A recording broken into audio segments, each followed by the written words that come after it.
Hello, it's me, Sapphire Moonbeam. I love to read fairy tale stories. I'm going to read part 2 of Beauty and the Beast from an antique fairy tale book. In the morning, after her father had gone away, poor Beauty began to weep. She soon resolved, however, not to make matters worse by crying. She determined to wait and be patient. She walked about to take a view of the palace, and the elegance of every part of it delighted her. She was very surprised when she came to a door on which was written Beauty's Room. She opened it, and her eyes were dazzled by the magnificence of the apartment. There was a large library in it, and a piano, and a harp, and many pieces of music. She lifted one of the books and saw these verses written upon it in gold letters. "Beauteous lady, dry your tears. Here you have no cause for fears. What you wish you've but to say. You command, and I obey." "Alas," she said, "I wish I could only see my poor father."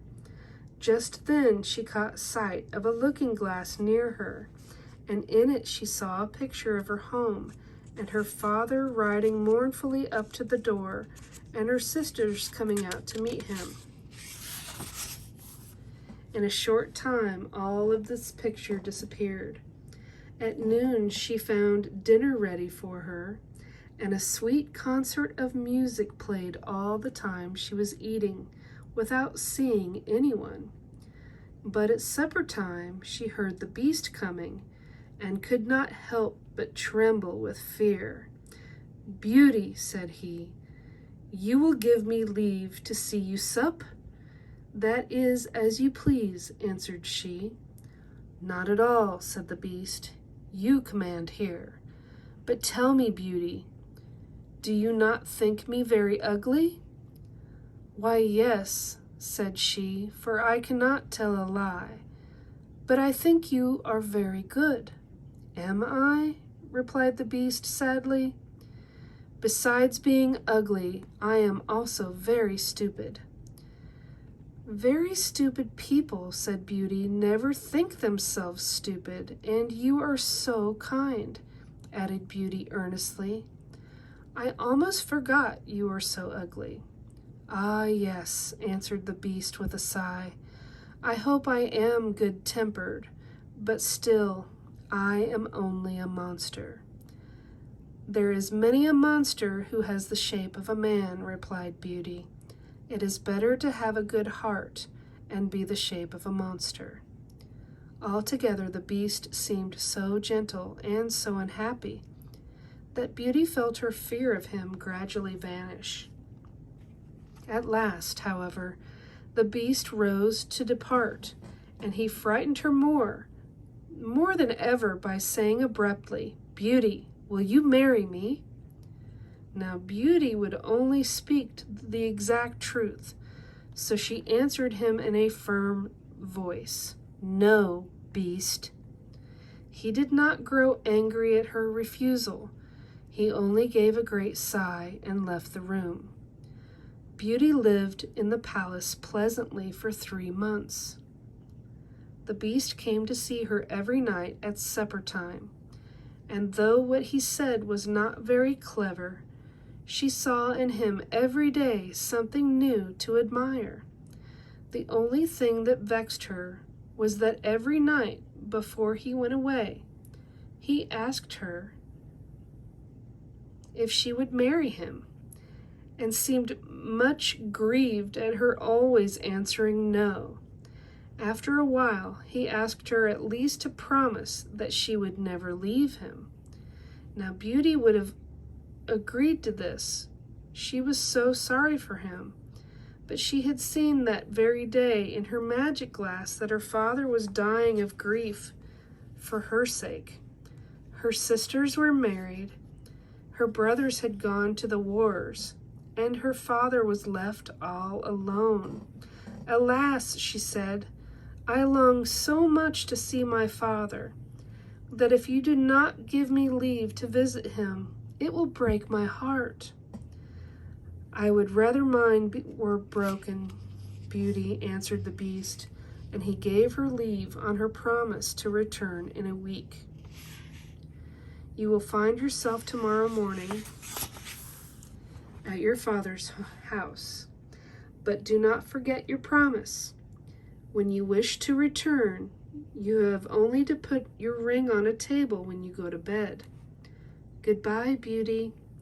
When she awoke in the morning, there she was in her father's cottage. She rang a bell, and a servant entered. As soon as she saw Beauty, she gave a loud shriek. The merchant ran upstairs to see what was the matter, and then he saw his daughter. He ran to her, and he kissed her 100 times. At last Beauty remembered that she had brought no clothes with her. The servant told her, however, she had just found in the next room a large chest of splendid dresses. Soon her sisters with their husbands came to pay her a visit, and they both lived, I may tell you, very unhappily with the gentleman they had married. They were ready to burst with envy as they saw Beauty dressed like a princess and looking so charming and happy. So the spiteful creatures, they lay a plan to keep her longer than the week for which the beast had given her leave. Perhaps, they thought, he will be so angry when she goes back to him that he will kill her. The plan succeeded. Beauty agreed to stay a few days longer. On the 9th day of her being at the cottage, she dreamed she was in the garden of the beast, and that he was laying dying on a grass plot. She thought she heard him putting her in mind of her promise and saying that her forsaking him was the cause of his death. Beauty awoke in a great fright. "How wicked I am," she said, "to behave so ill to a beast who has been so kind to me. Why will I not marry him?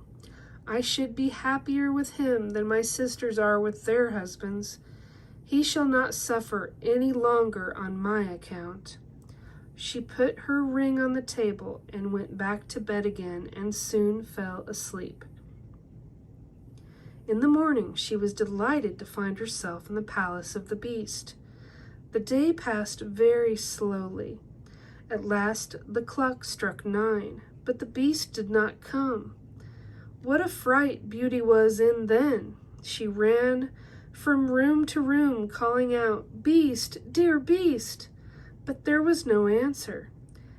Then she rushed to the grass plot she had seen in her dream, and there she saw him lying, apparently dead.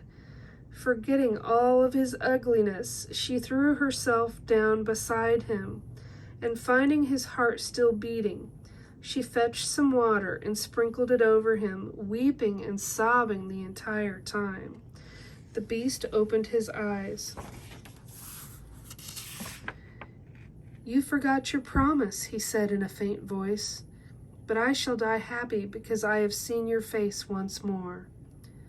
"No, dear beast," cried Beauty, "you shall not die. You shall live to be my husband. I thought it was only friendship I felt for you, but now I know it was love." The moment Beauty had said these words, the palace was suddenly lit up, and all kinds of rejoicing was heard. The beast, too, disappeared, and in his stead she saw at her feet a handsome young prince, who thanked her tenderly for having freed him from enchantment. "A wicked fairy," said the prince, "condemned me to be a beast, and forbade me to show that I had any wit or sense till a beautiful lady should consent to marry me.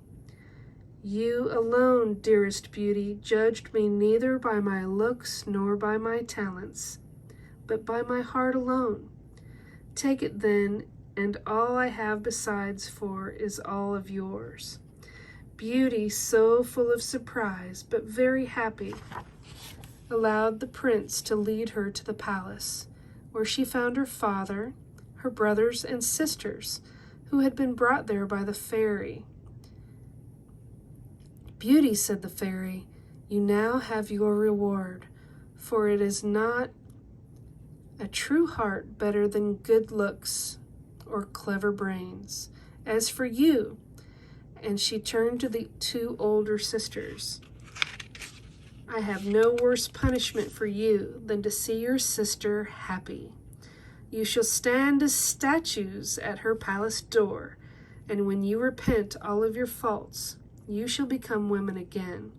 But to tell the truth, I very much fear that you will be statues forever.